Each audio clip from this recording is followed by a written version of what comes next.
Hey everyone, and welcome back to another video. In this video, I'm going to be reviewing this Pokipo Power Tool Storage Shelf.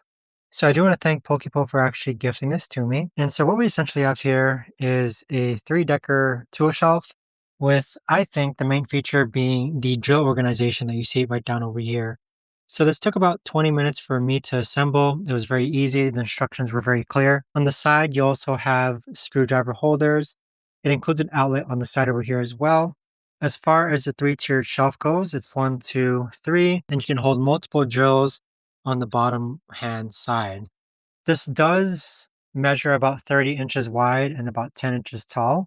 And so with it, this is just going to be a really neat way to go ahead and organize my tools, my shelves, and also just keep all my tools compiled in one place, but especially keeping my power tools charged at all times, just because it's going to be always connected to the wiring or outlet that you see right there over on the side. But overall, I've had no problems with it whatsoever. Check it out for yourself.